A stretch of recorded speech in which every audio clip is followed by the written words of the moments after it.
भाई को रक्षाबंधन 30 तारीख को करें या 31 तारीख को। अगर आप भी अपने पीहर जाने की सोच रहे हैं और बहुत कंफ्यूज है और साथ ही यह सोच रहे हैं कि भाई को किस दिन बुलाएं ताकि राखी अच्छे से मना पाए, तो आप सभी को प्रामाणिक जानकारी इस वीडियो में प्राप्त होगी। साथ ही गुरुजी प्रदीप मिश्रा जी ने आज की कथा में भी क्लियर कर दिया कि आप सभी को कैसे रक्षाबंधन करना है, तो ध्यान से सुनिए। जैसा कि हम सभी जानते हैं, इस दिन पूर्णिमा तिथि पड़ेगी। पूर्णिमा तिथि सबसे उत्तम तिथियों में मानी जाती है, सर्वश्रेष्ठ तिथियों में जानी जाती है।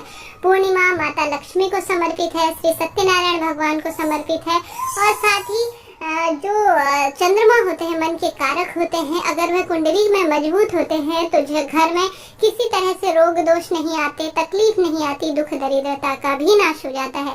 तो आप सभी को क्या करना है, अगर आप पूर्णिमा का व्रत करते हैं तो अति श्रेष्ठ है, नहीं तो कोई दिक्कत की बात नहीं है, बिना व्रत के भी आप इन कार्यों को कर सकते हैं। तो सबसे पहले बात कर लेते हैं उपाय की, उसके बाद जानेंगे राखी की डेट। जैसे कि प्रत्येक भाई का हमारे जीवन में, प्रत्येक बहन के जीवन में भाई का विशेष स्थान है और आप चाहते हैं कि आपका भाई निरंतर उन्नति करे, उसे बहुत अधिक जीवन में परेशानी किसी भी तरह से झेलनी ना पड़े, तो आप क्या करें कि चंद्रमौली भगवान का नाम लेकर, चंद्रमौली भगवान जो कि महादेव के स्वरूप है, उनका ही एक नाम है, अपने आप में अद्भुत स्वरूप है। तो आप सभी को यह पूर्णिमा की तिथि अपने भाई को समर्पित करनी है और चंद्रमौली भगवान का नाम लेते हुए अपने भाई के लिए यह उपाय करना है। आप सभी को क्या करना है कि महादेव के मंदिर में जाना है और एक बेलपत्र सबसे पहले जल समर्पित करें, विधि विधान से पूजन करें, दीप प्रज्वलित करें और महादेव से प्रार्थना करें कि हे महादेव चंद्रमौली भगवान मेरे भाई की लंबी उम्र करें। आप सभी के कर्ता धर्ता हैं, जीवन में सुख समृद्धि के कारक है।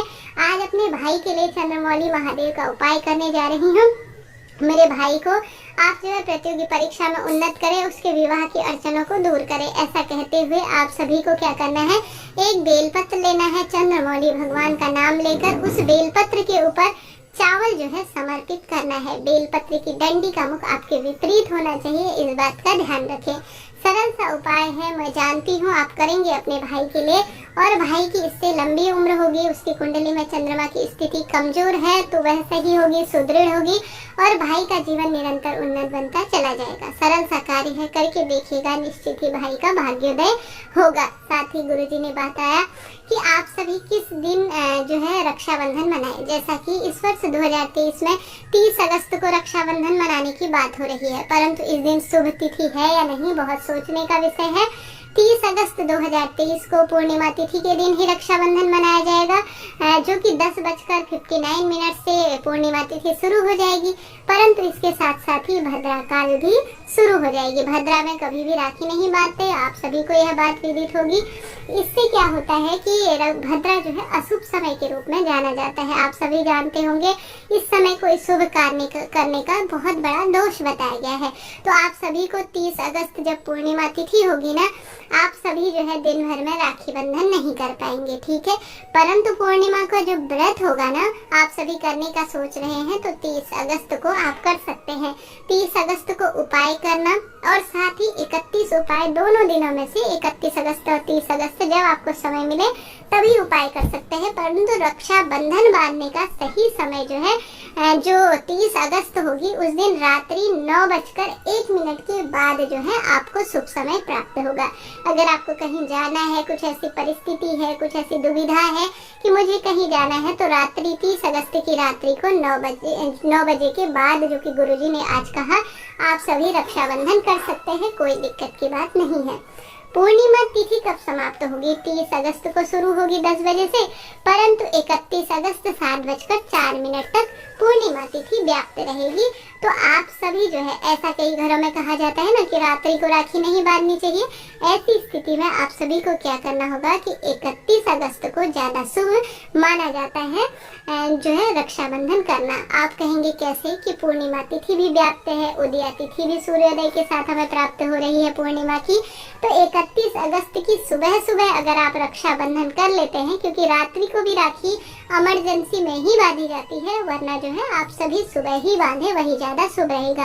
तो आप चाहे तो 30 अगस्त की रात को भी बांध सकते हैं, 31 अगस्त की सुबह बांध सकते हैं, अति शुभ रहेगा। 7:04 तक ही पूर्णिमा तिथि है, तो सुबह सुबह ब्रह्म मुहूर्त में पहले स्नान कर लीजिए, नए वस्त्र धारण कर लीजिए।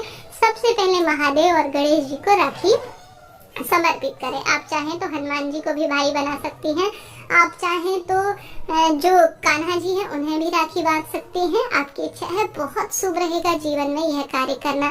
साथ ही एक स्वास्तिक घर के मुख्य द्वार पर आपके घर की, गुरुजी ने आज की कथा में कहा कि आप सभी को आवश्यक रूप से अपनी माँ रक्षा करती है, तो माँ को राखी बांध सकते हैं, गौ माता को बांध सकते हैं, किसी पवित्र पेड़ को बांध सकते हैं। कुल मिलाकर अपने आप में बहुत शुभ होता है। जो हमारी रक्षा करते हैं उन्हें राखी बांधना। आप अपनी बड़ी बहन को भी बांध सकते हैं, पिताजी को भी बांध सकते हैं। गुरुजी ने आज बड़ी सुंदर बात कही। तो घर के मुख्य द्वार पर आपको एक स्वास्तिक बनाना है, उस पर एक छोटा सा जो है भगवान, हमारा घर हमें धूप छांव हर चीज से रक्षा करता है। तो सबसे पहले स्वास्तिक बनाकर आपको अपने घर के मुख्य द्वार पर शुभ लाभ लिखना है और उसके ऊपर एक जो है राखी रखनी है। उसके बाद महादेव को राखी समर्पित करनी है, जिसे इष्ट मानते हैं उसे समर्पित करें। फिर अपने भाई के हाथ में राखी बांधें। सबसे पहले आप सभी अपने भाई के लिए एक आसन का चुनाव करें। स्वयं भी पूर्व दिशा की ओर अपने भाई का या उत्तर दिशा की ओर मुख करें। थाली सुंदर भाव से एक सजा लीजिए, जिसमें एक घी का दीपक रखें, मिठाई रखें, रोली, चंदन, मूली, अक्षत रखें। अक्षत ध्यान रखें कहीं से खंडित ना हो, संपूर्ण होने चाहिए। इसके बाद जो है अपने भाई का सबसे पहले तिलक लगाएं, मुंह मीठा करवाएं, चंदन अक्षत समर्पित करें, आरती उतारें और उसके दाएं हाथ में आप सभी राखी बांधें। इस बात का ध्यान रखें। और राखी में हमेशा 3 गांठ लगाई जाती है। ब्रह्मा, विष्णु, महेश के सूचक के रूप में यह होती है। तो आप सभी को यह सरल सा कार्य, इस जो विशेष इस बार पूर्णिमा हो रही है उस पर आवश्यक रूप से करनी है। कुल मिलाकर दुर्लभ सहयोग हो रहे हैं। भगवान से प्रार्थना करें कि मेरे भाई की रक्षा आप करें। साथ ही गुरुजी कहते हैं, प्रत्येक भाई को अपनी क्षमता सामर्थ्य अनुसार अपने घर पर आई बहन बेटियों को कुछ न कुछ प्रयत्न करना चाहिए, क्षमता से अधिक दे सके और राजी खुशी उन्हें विदा करें। हमारी जो बहनें होती हैं, बहन बेटियां होती है, वह प्रसन्न होकर जाती हैं।